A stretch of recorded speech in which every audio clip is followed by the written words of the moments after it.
Кумановецот Бобан Стефановски минатата седмица се искачи на највисокиот врв на вулканот Килиманџаро, врвот Ухуру Пик, кој воедно е и највисоката точка во Африка.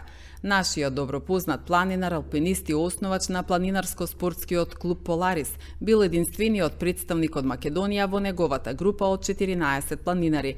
Повеќе годишното искуство во планинарење, физичката и психичката подготвеност се дел од клучните фактори за учество во ваквите експедиции, посочува Стефановски, кој предходно има искачено 8 светски врвови. Омилениот врв за Бобан е Казбек, на масивот Кавказ на самата граница меѓу Русија и Грузија.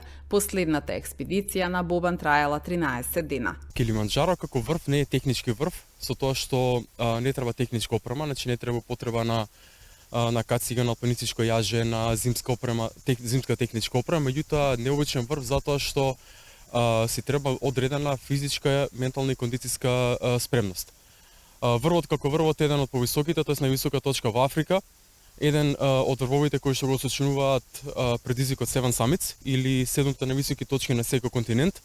Како што спомнав, не е технички врв, меѓутоа си бара одредена физичка и ментална подготовка затоа што посебно последните 2 дена се совладува голема висинска разлика и самиот терен е доста стрмен. Купно 7 дена активно движење, со тоа што се оди од еден до друг камп. Има ден за аклиматизација.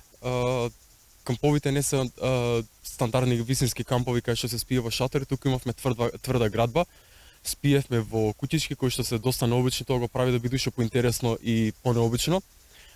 Врвот како врв има голема табла на самиот, меѓутоа за да се стигне до врвот од последниот камп треба да се поминат 2 контролни точки, тоа се Гилманс Пойнт и Стела Пойнт, кои што двете се над 5500 метри. Едната е 5600, другата е 5700.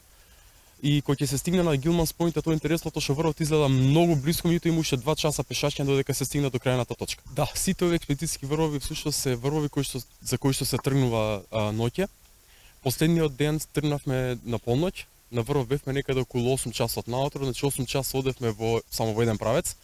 Како и за сите експедициски врвови, високи врвови, секогаш демне опасност од висинска болест. Тоа е една да кажам појава која што може да ги фати планинарите при најмал знак на невнимание. Треба носов да се внимава за тоа како се движи, како се храни, многу вода да се пие, во просек по 4 литри дневно само за да се избегнат и да се одмојат тие симптомите на висинска болест.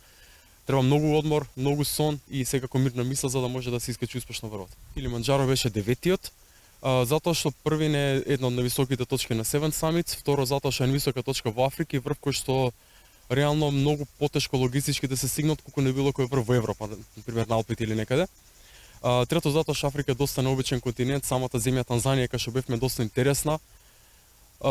Се нас интересна експедиција, необична и ја препорачувам буквално на секој. После експедицијата имавме неколку дена одмор кои што ги искористивме за сафари.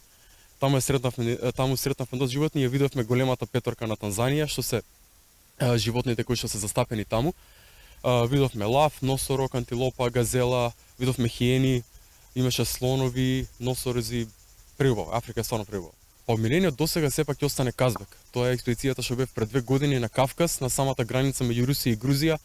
Казбек уште не може да го замени ниту еден врв кој што сум бил.